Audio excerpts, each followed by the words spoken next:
নমস্কার বন্ধুরা, আজকে একটা সাধারণ রান্না কিন্তু অসাধারণ খেতে সেরকম একটা রান্না তোমাদের সাথে শেয়ার করছি। ভাবলাম বানাচ্ছি যখন তোমাদের সাথে শেয়ার করে দিই। তো এইরকম হবে একটা সাধারণ রান্না। তো আমি কয়েকটা ডিম নিয়েছি আজকে। আজকে আর মাছ রান্না করতে ইচ্ছে করলো না। তো কয়েকটা ডিম নিয়েছি আমি এই কুকারে একটুখানি জলের মধ্যে একটুখানি সল্ট দিয়ে আমি ডিমগুলোকে সেদ্ধ করে নিচ্ছি। মোটামুটি একটা বা দুটো সিটি দিলেই সেদ্ধ হয়ে যাবে। তো ডিমগুলো সেদ্ধ হয়ে গেছে।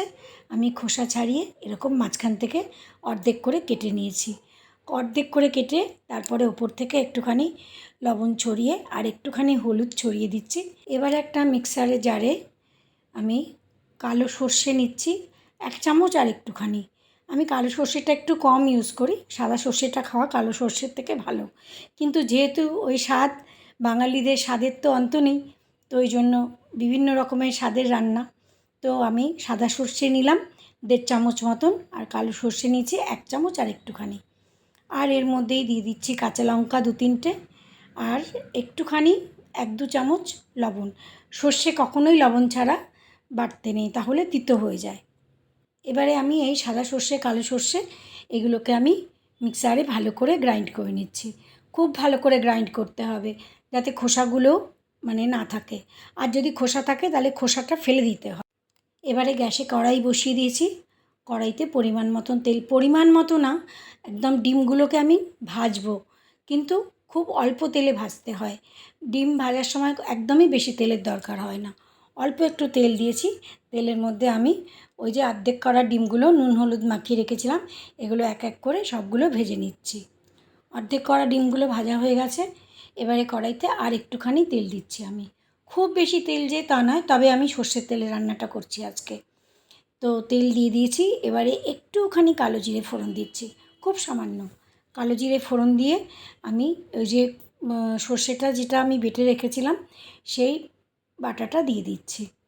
তারপর স্বাদ মতন একটু লবণ, আর কেননা লবণ তো আগেও দিয়েছি, একটু হলুদ গুঁড়ো আর একটু কাশ্মীরি রেড চিলি পাউডার।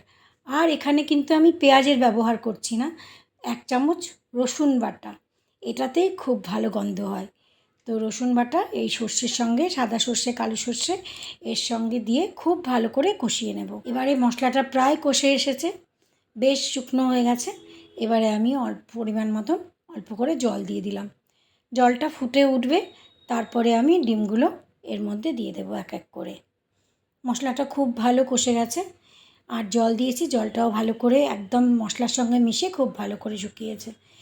এবারে আমি ডিমের টুকরোগুলো আস্তে আস্তে ওই ঝোলের মধ্যে দিয়ে দিচ্ছি। দেওয়ার পরে আর বেশিক্ষণ লাগবে না, খুব সামান্য একটুখানি নাড়াচাড়া করে 1-2 মিনিট গ্যাসের ওপরে রেখে একটু ঢাকা দিয়ে রেখে দেবো। তাহলেই আমার তৈরি হয়ে যাবে আজকের ডিম পাতুরি। তোমাদের কেমন লাগলো জানিও, যদি ভালো লাগে লাইক কমেন্ট করো, আর যদি কেউ নতুন এসে থাকো তাহলে প্লিজ সাবস্ক্রাইব করো। খুব সামান্য একটা রান্না, কিন্তু খেতে অসাধারণ। আমার মনে হয় তোমাদের ভালো লাগবে। আমরা বাঙালিরা তো অনেক রকম রান্নাবান্নাই করে খাই, তো আমার মনে হয় এই রান্নাটা আজকে তোমাদের সবার খুব ভালো লাগবে, আর সবাই অবশ্যই ট্রাই করে দেখো। খুব সহজ আর অসাধারণ টেস্ট, আর ভাতের সঙ্গে আর কিছু লাগবে না, এই এক পদেই খাওয়া হয়ে যাবে। ভিডিওটা দেখার জন্য সবাইকে অনেক অনেক ধন্যবাদ।